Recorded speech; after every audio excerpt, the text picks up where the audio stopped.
Hello बच्चों, हमारे YouTube channel RV. प्रसाद में आपका स्वागत है। बच्चों, जैसा कि जानते हैं कि अपने YouTube चैनल के माध्यम से हम फिजिक्स, मैथ एवं साइंस से संबंधित फैक्ट्स को देते रहते हैं। तो यदि आप हमारे YouTube चैनल पर पहली बार तो प्लीज़ चैनल को सब्सक्राइब कर लें ताकि हमारे द्वारा दिए गए हर वीडियो क्लिप का नोटिफिकेशन आपको मिलता रहे। बच्चों, इन दिनों हम क्लास 12th में यूपी बोर्ड में फिजिक्स से संबंधित पूछे गए क्वेश्चन के विषय में चर्चा कर रहे हैं। तो आइए आज हम कुछ न्यूमेरिकल क्वेश्चन को लेकर के आए हैं। इसमें पहला क्वेश्चन है कि एक 100 वाट 220 वोल्ट का बल्ब 110 वोल्ट के सप्लाई से जुड़ा है। बल्ब में व्यय होने वाली शक्ति की गणना कीजिए। तो यहाँ पर बल्ब का पावर दिया है 100 वाट, तो P इक्वल टू क्या हो गया 100 वाट और 220 वोल्ट लिखा हुआ है। तो यहाँ से आपके सामने R इक्वल टू आ जाएगा, ये भी है V square upon P C. तो V क्या हो जाएगा 220 का स्क्वायर कर लेंगे अपान P करेंगे 100। तो हल बन के आएगा 48400 अपान 100।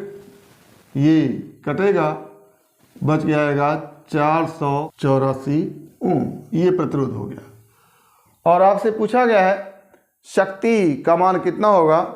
तो यहाँ से अब पावर P इक्वल टू लिखेंगे, जो इसको सप्लाई मिल रहा है 110 वोल्ट का, तो 110 का स्क्वायर कर लेंगे और रेजिस्टेंस इसका है 484। तो यहाँ से हो जाएगा 121 पर 00 अपान 484। ये बन के आएगा 100/4 और ये हो जाएगा 25 वाट। ये आंसर आपका बन के आएगा। पहले इस बल्ब के लिए इसके पावर और विभवांतर से आप रेजिस्टेंस निकालेंगे और फिर जो सप्लाई इसको मिल रहा है 110 वोल्ट, वो सप्लाई V का स्क्वायर करके उसके रेजिस्टेंस से भाग दे देंगे। तो यहाँ से भाग दे करके आप 25 वाट आंसर निकालेंगे। तो ये हमारा पहला क्वेश्चन रहा। आइए दूसरा क्वेश्चन देखते हैं। दूसरा क्वेश्चन है कि किसी विद्युत चुंबकीय तरंग में विद्युत क्षेत्र का आयाम 5 वोल्ट प्रति मीटर है। चुंबकीय क्षेत्र का आयाम क्या होगा। तो विद्युत चुंबकीय तरंग से संबंधित एक क्वेश्चन है जिसमें आपको विद्युत क्षेत्र का आयाम E इक्वल टू दिया हुआ है 5 वोल्ट पर मीटर और आपसे चुंबकीय क्षेत्र का आयाम B0 पूछ रहा है, क्या होगा। तो यहाँ पर एक फार्मूला होता है E0 upon B0 equal to velocity of light C। यहाँ से B0 इक्वल टू हो जाएगा E0 upon velocity of light C। E0 का मान आपके सामने 5 है बटा velocity of light C equal to आप जानते हैं 3 × 10⁸ होता है। यहाँ से आपके सामने आएगा 1.67 × 10⁻⁸ टेस्ला। ये आपका आंसर बन के आएगा दूसरे क्वेश्चन का। आइए तीसरा क्वेश्चन देखते हैं। आर गेट में एक निवेश 0 तथा दूसरा निवेश 1 है। निर्गत सिग्नल क्या होगा। यानी किसी भी गेट में 2 इनपुट होते हैं A और B और एक आउटपुट होता है Y और इसका बुलियन व्यंजक आर गेट का होता है A + B equal to Y। तो एक निवेश 1 आपको दिया है और दूसरा निवेश 0 दिया है। तो Y इक्वल टू क्या हो जाएगा 1 + 0 इक्वल टू Y और Y इक्वल टू यहाँ से क्या आ जाएगा 1। तो आउटपुट जो होगा वो 1 हो जाएगा। तो ये आपका आंसर रहा कि आउटपुट इसमें 1 आएगा या निर्गत सिग्नल जो होगा वो 1 होगा। ये रहा आपका तीसरा क्वेश्चन। आइए चौथा क्वेश्चन देखते हैं। चौथा क्वेश्चन है कि हाइड्रोजन नाभिक की बंधन ऊर्जा कितनी होती है। तो ये याद करने वाली चीज़ है कि हाइड्रोजन नाभिक की जो बंधन ऊर्जा होती है वो 13.6 इलेक्ट्रॉन वोल्ट होती है। ये तीसरा क्वेश्चन है, ये चौथा क्वेश्चन है। तो ये आंसर बन के आएगा आपके चौथे क्वेश्चन का। आइए पांचवा क्वेश्चन देखते हैं। पांचवा क्वेश्चन है कि 2 बिंदु आवेश +Q तथा -2Q एक दूसरे से d दूरी पर स्थित हैं। दोनों आवेशों को मिलाने वाली रेखा पर ऐसे बिंदुओं की स्थिति ज्ञात कीजिए जहां पर आवेशों के इस निकाय के कारण विभव शून्य हो। तो दो बिंदु आवेश है, एक +q है और दूसरा -2q है, -2q है।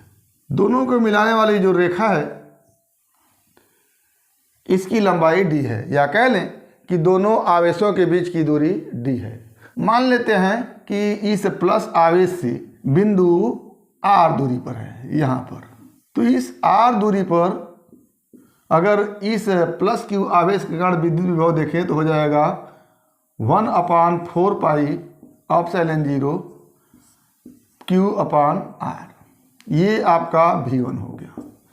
और इस के कारण इस बिंदु पर अगर विद्युत विभव देखें तो V2 इक्वल टू देखेंगे 1/4 पाई एप्सिलॉन 0 -2q/d+r। दोनों विभव को जोड़ेंगे तो यहाँ पर विद्युत विभव शून्य आना चाहिए। तो V इक्वल टू क्या लिखेंगे, V1 + V2, और ये सम्मिलित विद्युत विभव क्या होगा, 0 होगा। तो यहाँ पर 0 इक्वल टू लिखेंगे 1/4 pi epsilon 0 q/r plus 1/4 pi epsilon 0 -2q/d+r। यहाँ से क्या हो जाएगा, इम्प्लाई दैट ये दोनों में कॉमन हो गया,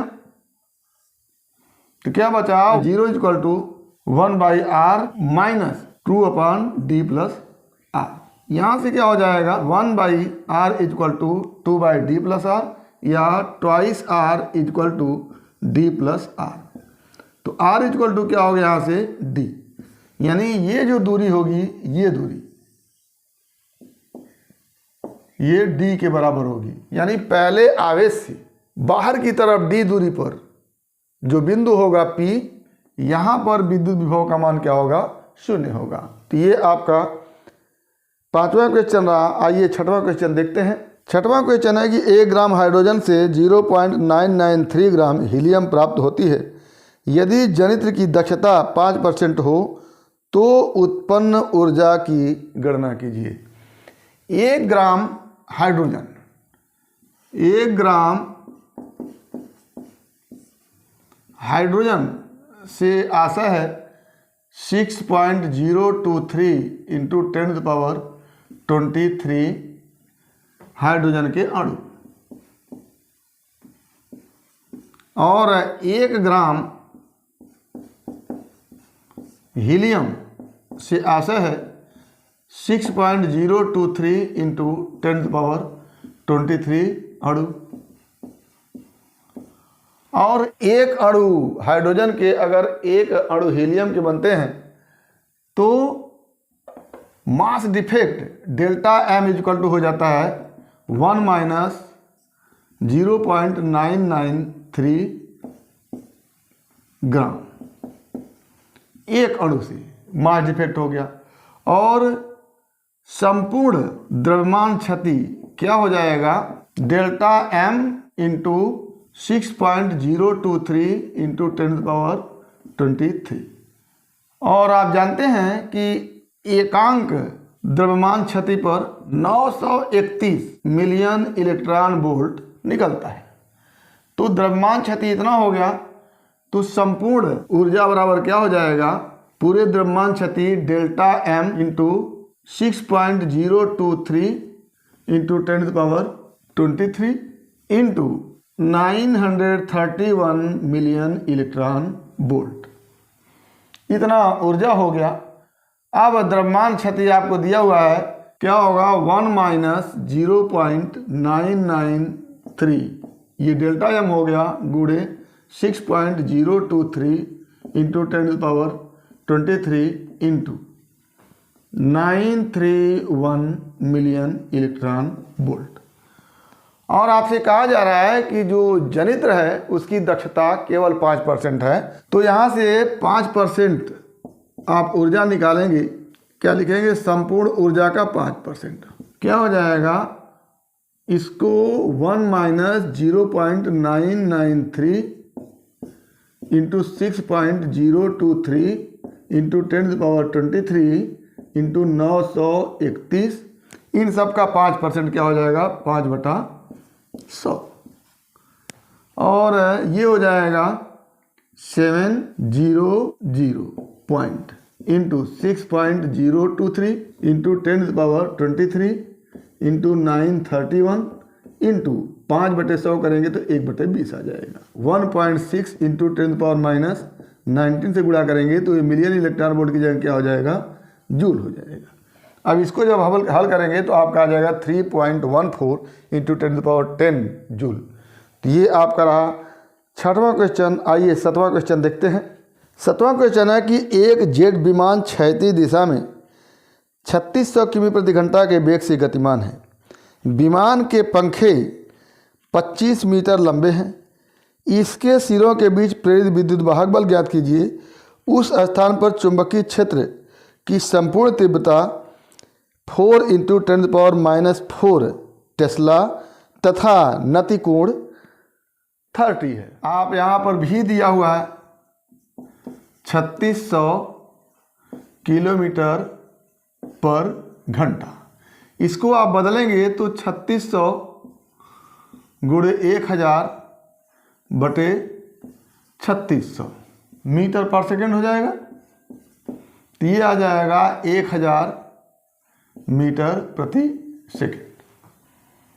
और यहाँ पर बी भी निकालते हैं। अगर पंखा क्षैतिज चल रहा होता है तो वो चुंबकीय क्षेत्र के वर्टिकल कंपोनेंट को काटते हुए चलता है, तो वर्टिकल कंपोनेंट बी भी इक्वल टू होगा बी साइन थीटा। बी का मान है 4 इंटू 10⁻⁻4 और साइन थीटा नति कोण होता है तो ये 30 डिग्री हो गया। तो क्या हो गया यहाँ से 2 इंटू 10⁻⁻4 टेस्ला। लंबाई L इक्वल टू 25 मीटर। और यहाँ से प्रेरित विद्युत वाहक बल के लिए फॉर्मूला होता है E equal to B into भी इंटू यल साइन 90। क्यों? क्योंकि ऊर्ध्वाधर कंपोनेंट है और जहाज क्षैतिज चल रहे तो ऊर्ध्वाधर और क्षैतिज के बीच कोण 90 डिग्री का होता है। तो यहाँ से क्या हो जाएगा, B का मान है 2 इंटू 10⁻⁻4। यहाँ पर B की जगह B भी लेंगे इंटू भी का मान है 1000 मीटर पर सेकेंड और यल का मान है 25। यहाँ से हो जाएगा 50 इंटू 10⁻⁻1। यहाँ पर 10⁻⁻4 है, या इसी को आप कहेंगे 5 वोल्ट। तो इस तरह से आप इसको करेंगे। आइए अगला क्वेश्चन देखते हैं। अगला क्वेश्चन है कि एक धारामापी में प्रति मिली एम्पियर धारा से 5 विभाजन का विक्षेप होता है। यानी 1 मिली एम्पियर धारा होगी तो उसमें विभाजन 5 खाने तक होगा। धारामापी का प्रतिरोध 40 ओम है। यदि धारामापी के पैमाने पर 50 विभाजन है और 2 ओम का शंट लगाने पर यह धारामापी अधिक से अधिक कितनी धारा माप सकता है। तो आपको दिया हुआ है कि धारामापी पर 50 विभाजन है, 50 लाइन है और 5 विभाजन जो होता है वो 1 मिली एम्पियर को मापता है। तो 50 विभाजन है तो कितना मापेगा, इसको करेंगे 50/5, यह हो जाएगा ये 10 मिली एम्पियर। इतना ये माप सकता है। तो जितना धारामापी माप सकता है उसको आप IG लिखते हैं। तो IG हो गया 10 मिली एम्पियर और I आपसे पूछा गया है कितना ये माप सकता है। धारामापी का जो प्रतिरोध है वो 40 ओम है, यानी धारामापी के प्रतिरोध को G से लिखते हैं तो ये 40 ओम है। शंट जो यस होता है वो 2 ओम है। तो यहाँ से आपको शंट के लिए फार्मूला होता है S इक्वल टू IG बटा I minus IG into G। तो शंट का मान दिया हुआ है 2 ओम इक्वल टू IG का मान है 10 मिली एम्पियर। इसको आप एम्पियर में बदले तो क्या हो जाएगा 10 इंटू 10⁻³ अपान I का मान पूछा गया है और ये लिखेंगे 10 इंटू 10⁻³ यहाँ से क्या हो गया आपके सामने 2/40 इक्वल टू, ये करेंगे तो 10⁻² आ जाएगा, और ये करेंगे तो i माइनस 10⁻² हो जाएगा। यहाँ से हो गया 1/20 इक्वल टू 10⁻² बटा i माइनस 10⁻²। ये 20 को इधर जा गुणा करिए तो क्या हो जाएगा i minus 10⁻² equal to 10⁻² into 20। ये i इक्वल टू हो गया 20 इंटू 10⁻² प्लस 10⁻²। ये 10⁻² आप बाहर निकालिए तो हो जाएगा 20 और ये हो जाएगा 1। क्या हो गया 21 इंटू 10⁻²। या इसी को हम कर लेंगे 21 इंटू 10⁻², ये एम्पियर में आएगा। इसको आप मिली एम्पियर में करेंगे तो 10⁻³ से गुणा कर देंगे और ये हो जाएगा आपका 210 मिली एम्पियर। तो ये हमारा क्वेश्चन रहा। अगला क्वेश्चन देखते हैं। अगला क्वेश्चन है कि दिए गए चित्र में बिंदु A एवं B तथा A एवं C के बीच तुल्य प्रतिरोध ज्ञात कीजिए। तो एक परिपथ दिया हुआ है, तो यहाँ पर A और B के बीच और फिर A और C के बीच। तो पहले हम A और B के बीच प्रतिरोध को देखते हैं। इसको देखने के लिए हम क्या करेंगे, ये देखिएगा यहाँ से यहाँ के बीच देखना है। तो इसके साथ ये दोनों श्रेणी क्रम में जुड़े हैं तो ये 3 ओम हो गया। तो इन दोनों के स्थान पर केवल एक प्रतिरोध लगा सकते हैं जिसको हम 3 ओम लिख देंगे। तो ये हो गया 3 ओम। अब ये दोनों प्रतिरोध 3 ओम और 3 ओम के समांतर क्रम में है। दो प्रतिरोध समांतर क्रम में होते हैं तो अगर उनका मान एक समान है तो इनका कंबाइंड प्रतिरोध आधा हो जाता है, यानी 3/2 हो जाएगा। तो ये दोनों का समतुल्य प्रतिरोध 3/2 ओम हो गया। तो आप इसको हटा करके केवल एक प्रतिरोध 3/2 ओम का कर सकते हैं। तो ये हो गया 3/2 ओम। अब ये 3/2 ओम और ये 1 ओम सीरीज में हो गए, इस तरह से चल के इस तरह से। तो इन दोनों का कंबाइंड प्रतिरोध कितना हो गया 3/2 प्लस 1। यहाँ से 3/2 1.5 है और प्लस 1 करेंगे तो क्या हो जाएगा 2.5 हो जाएगा। तो इन दोनों की जगह पर हम 2.5 ओम का एक प्रतिरोध लगा देते हैं। तो इसको हटा देते हैं और ये जुड़ गया और यहाँ पर हो गया 2.5 ओम। अब ये 2.5 ओम और ये 2 ओम समांतर क्रम में है, तो इनका जो समतुल्य प्रतिरोध होगा वो R इक्वल टू लिखेंगे 2.5 गुणे 2 अपान 2.5 प्लस 2। ये होता है R equal to R1 into R2 बटे R1 और प्लस R2। तो क्या हो गया यहाँ से 2.5 गुणे 2 5 हो गया और ये हो गया 4.5। अब इसको हल करेंगे तो आ जाएगा 1.11 ओम। ये आंसर बन के आ गया आपका। तो एक एक स्टेप में दो प्रतिरोध को लेकर के आप समतुल्य प्रतिरोध निकालते हुए इस तरह के सवाल को करेंगे। तो आइए अगला सवाल देखते हैं। अगला सवाल है कि 0.5 किमी पर सेकेंड की चाल से गतिमान इलेक्ट्रॉन से संबंध डी ब्रोगली तरंगदैर्घ्य की गणना कीजिए। तो डी ब्रोगली तरंगदैर्घ्य से संबंधित एक क्वेश्चन है। इसमें लैम्डा इक्वल टू आप लिखते हैं h/mv या h/p। तो h का मान आप जानते हैं 6.6 इंटू 10⁻34 होता है और m का मान इलेक्ट्रॉन है तो 9.1 इंटू 10⁻31 होगा। और वेलोसिटी v का मान आपके सवाल में दिया हुआ है 0.5 किलोमीटर पर सेकेंड। तो इसको मीटर बदल लेंगे 10⁻³ से गुणा करके। ये आपका लैम्डा का मान होगा। तो यहाँ से हल करके निकालेंगे तो लैम्डा इक्वल टू आ जाएगा, क्या आ जाएगा 14,505 गुणे 10⁻10 मीटर होगा। और इसको हल करेंगे तो ये एंगस्ट्रॉम में हो जाएगा 14,505 एंगस्ट्रॉम। ये आंसर बन के आएगा। इसको आप हल करके देख सकते हैं। अगला क्वेश्चन आइए देखते हैं। अगला क्वेश्चन है कि आंख पर चंद्रमा का दर्शन कोण 0.6 डिग्री है। अभिदृश्यक तथा नेत्रिका की फोकस दूरियां क्रमशः 200 सेंटीमीटर तथा 10 सेंटीमीटर है। दूरदर्शी से देखने पर चंद्रमा का दर्शन कोण कितना होगा? तो खाली आंख से देखने पर, नंगी आंख से देखने पर जो दर्शन कोण है उसको आप अल्फा से लिखेंगे, तो अल्फा इक्वल टू है 0.6 डिग्री। और दूरदर्शी से देखने पर जो दर्शन कोण बीटा होगा उसको आपसे पूछा गया है। और अगर इन दोनों का मान मालूम हो तो magnifying power m equal to लिखते हैं बीटा अपॉन अल्फा। और magnifying power m equal to आप जानते हैं FO/FE भी होता है। तो FOFE दिया हुआ है, तो इसके हिसाब से m इक्वल टू क्या हो जाएगा 200/10। और बीटा बाई अल्फा को आप यहाँ पर लिख देंगे बीटा अपॉन अल्फा करके। अल्फा का मान आपको दिया हुआ है तो हो जाएगा 200/10 इक्वल टू बीटा बटा अल्फा है 0.6। तो बीटा इक्वल टू क्या हो जाएगा यहाँ से 200/10 गुणे 0.6, ये कटा और ये आ जाएगा 12 डिग्री आंसर। तो एक बार m के लिए बीटा अपन अल्फा लिखेंगे। बीटा हो गया दूरदर्शी द्वारा चंद्रमा को देखने पर दर्शन कोण, और अल्फा हो गया नंगी आंख से चंद्रमा पर दर्शन कोण। और m इक्वल टू आप जानते हैं FO/FE होता है। जब वस्तु बहुत दूर होता है तो चंद्रमा चूँकि बहुत दूर है तो इसके लिए यही वाला फार्मूला लग जाएगा।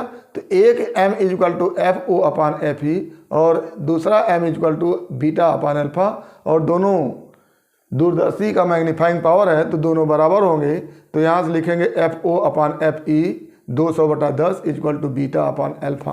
बीटा का मान आपसे पूछा गया है और अल्फा का मान दिया हुआ है। इसको हल करके आप बीटा का मान, या कह लें कि दूरदर्शी द्वारा चंद्रमा को देखने पर दर्शन कोण का मान निकाल सकते हैं। तो ये आपका सवाल रहा। अगला सवाल देखते हैं।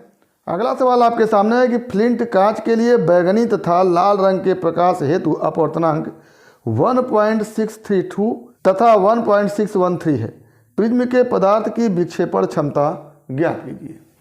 तो विक्षेपण क्षमता जिसको आप डिस्पर्सिव पावर कहते हैं, इक्वल टू होता है NV minus NR upon NY minus 1।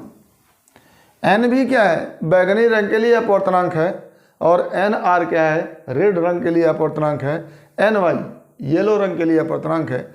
तो आपको बैगनी NV इक्वल टू दिया हुआ 1.632 और NR दिया हुआ है 1.613।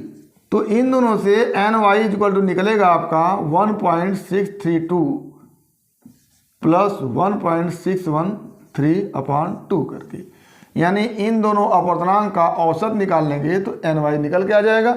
यहाँ से NY का मान होगा आपके सामने 1.6225।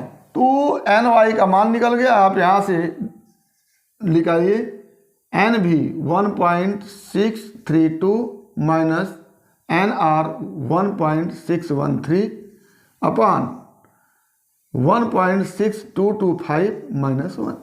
ये हो जाएगा आपके सामने 0.019 अपॉन 0.6225, और इसको आप हल करेंगे तो आ जाएगा 0.03। डिस्पर्सिव पावर का कोई मात्रक नहीं होता है, तो यही आपका आंसर बन के आएगा। अगला क्वेश्चन है कि यंग के द्विस्लिट प्रयोग में स्लिटों के बीच की दूरी 0.4 मिमी है। प्रयुक्त प्रकाश का तरंगदैर्घ्य 6000 एंगस्ट्रॉम है। 2 मीटर दूर रखे पर्दे पर प्राप्त व्यतिकरण प्रतिरूप में केंद्रीय फ्रिंज से 5वें अदीप्त फ्रिंज की दूरी तथा फ्रिंज की चौड़ाई ज्ञात कीजिए। तो आपको दिया हुआ है दोनों स्लिटों के बीच की दूरी, जिसको 2D से हम लिखते हैं। तो 2D इक्वल टू 0.4 मिमी, या इसको आप लिखेंगे 0.4 इंटू 10⁻³ मीटर। और कैपिटल D स्लिट से पर्दे की दूरी आपको दी गई है 2 मीटर बराबर 2 मीटर। लैम्डा का मान 6000 है, एंगस्ट्रॉम है, जिसको आप मीटर में बदलेंगे तो हो जाएगा 6000 इंटू 10⁻⁻10 मीटर। अब आपसे पहले पूछा गया है फ्रिंज की चौड़ाई, तो फ्रिंज की चौड़ाई W लिखते हैं d लैम्डा अपॉन 2d। यहाँ से d लैम्डा को आप देख रहे हैं तो d का मान है 2 इंटू लैम्डा का मान है 6000 इंटू 10⁻10 अपॉन ट्वाइस d का मान है 0.4 इंटू 10⁻3।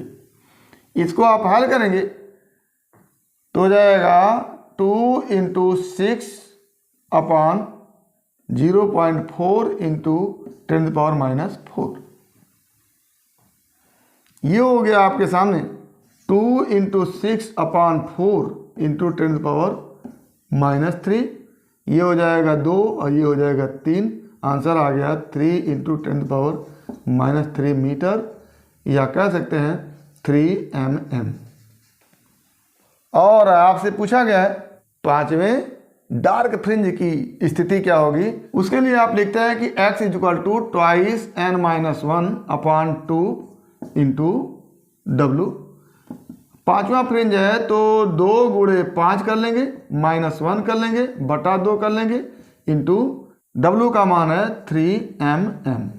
तो ये आपका आ जाएगा 4.5 गुणे 3 mm, जिसको आप लिखेंगे 13.5 mm। ये पोजीशन हो गया पांचवें डार्क फ्रिंज का, पांचवें आदित्य फ्रिंज का। तो ये आपका क्वेश्चन रहा। अगला क्वेश्चन देखते हैं। अगला क्वेश्चन है कि सोडियम का कार्यफलन 2 इलेक्ट्रॉन वोल्ट है, क्या 7000 एंगस्ट्रॉम के तरंगदैर्घ्य का प्रकाश उसके पृष्ठ से प्रकाश विद्युत उत्सर्जन करेगा। तो यहाँ पर कार्यफलन दिया है और जो प्रकाश सोडियम पदार्थ पर गिर रहा है उसकी ऊर्जा को निकालेंगे। यदि प्रकाश की ऊर्जा कार्यफलन से ज़्यादा है तब तो उत्सर्जन होगा और कम है तो उत्सर्जन नहीं होगा। तो पहले आप प्रकाश की ऊर्जा निकालिए। तो प्रकाश की ऊर्जा इक्वल टू आप लिखते हो hc अपॉन लैम्डा। h का मान आपके सामने है 6.6 इंटू 10⁻34 और प्रकाश का वेग 3 इंटू 10⁸। लैम्डा है आपके सामने 7000 एंगस्ट्रॉम है, जिसको आप मीटर में बदलेंगे तो 10⁻10 से गुणा कर लेंगे। ये हमारा हो जाएगा 6.6 इंटू 3 इंटू 10⁻34 प्लस 10 प्लस 8 और -3। ये हो गया और बटा 7। यहाँ से आ जाएगा 6.6 इंटू 3 इंटू ये हो गया 10⁻19। तो यहाँ से 19.8 आएगा, अब बटा 7 करेंगे और 10⁻19 करेंगे तो ये हो जाएगा 7 दूना 14 बच गया 5 और 7 बटे 56 बच गया 2। 7 दूना 14 या 7 त्रिक 21 कर लेते हैं, गुणे 10⁻19 कर लेते हैं। ये इतना जूल ऊर्जा हो जाएगा। और इसको इलेक्ट्रॉन वोल्ट में बदलें तो 2.83 इंटू 10⁻19 में 1.6 इंटू 10⁻19 से भाग देते हैं। एक तरह से ये 1.77 इलेक्ट्रॉन वोल्ट आया। तो जो प्रकाश गिर रहा है इस पर वो है 1.77 इलेक्ट्रॉन वोल्ट, जबकि उसका कार्यफलन है W = 2 इलेक्ट्रॉन वोल्ट। तो कार्यफलन ज़्यादा है। कार्यफलन का मतलब होता है कि कम से कम इतने ऊर्जा का प्रकाश इस पर गिरेगा तब उत्सर्जन होगा, अन्यथा नहीं होगा। तो ये जो प्रकाश गिर रहा है, जो आपतित हो रहा है, उसकी ऊर्जा इस कार्यफलन से कम है, इसका मतलब उत्सर्जन की घटना नहीं होगी। तो ये हमारा 2017 में पूछा गया कुछ न्यूमेरिकल क्वेश्चन फिजिक्स से संबंधित था, जिसको हमने किया। उम्मीद करते हैं कि आपको समझ में आया होगा। अगर इसमें किसी प्रकार की समस्या है तो आप हमारे YouTube चैनल के कमेंट बॉक्स में कमेंट करके अपनी समस्या का समाधान करेंगे। और यदि वीडियो क्लिप पसंद आए तो प्लीज़ लाइक करेंगे, शेयर करेंगे, साथ ही हमारे YouTube चैनल को सब्सक्राइब अवश्य करेंगे ताकि हमारे द्वारा दिए गए हर वीडियो क्लिप का नोटिफिकेशन आपको मिलता रहे। तो आज बस इतना ही। अगला टॉपिक अगले वीडियो क्लिप में। एक बार फिर आपके भविष्य के लिए बेस्ट ऑफ लक। धन्यवाद।